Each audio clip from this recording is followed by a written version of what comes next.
Hey Jono. How are you doing, man? I haven't seen you in a while. Not too bad, dog boy. Not too bad. Keeping a low profile and shit, you know me. I went to Glasgow to visit Craig the other week. Myself, Lee and Jimmy drove down. We filled the car up with booze and shit and set off. Bet you called shotgun. You bet I did, bore jaws. So anyways, just out of town, Lee starts spewing his guts up with the travel sickness as he's soft as shite because Jimmy was giving it full throttle down the road by driving the bastard like he stole it, screaming banzai. So we stopped the car and made Lee drive to shut him up while me and the Jim got bished up in the back. How was Lee's driving? I bet he was careful. Shit the bed. Careful ain't the word for it, dog boy. It was like driving Miss Daisy but fucking slower. Jimmy kept pushing into empty beer cans and throwing them out the window so we didn't have to stop. So by the time we got into Glasgow, me and Jimmy were well off our tits on the booze and shit. I bet Craig was happy to see you guys. Yeah, until he saw the fucking nick of Jimmy. He was well booming and his eyes were like piss holes in the snow.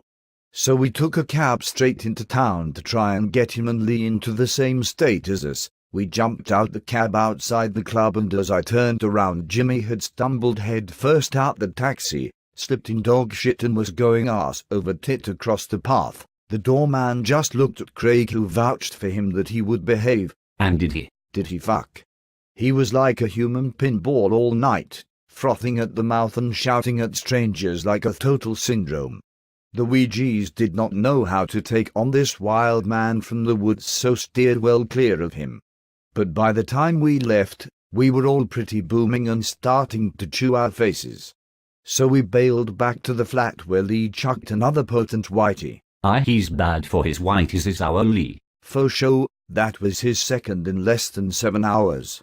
The next day we thought it would be a good idea to show Jimmy some culture by taking him to Greg's the Baker's, then on to see an exhibition by Rockers AC/DC. That would have been interesting. Yeah, had we not swung by the Brewdog bar first and started drinking the strongest beer in the world at $5 a go for a shot glass full of the foul-tasting pish. We staggered him to the museum where I ditched Jimmy as he was getting a bit too close to the works of art in a kind of bull in a china shop kind of way, and about 25 minutes later he was then ejected from the building by staff for moshing and singing, so we went to the pub and carried on booming. So much for keeping a low profile then, Jono. Aye, but it was a right potent boil like.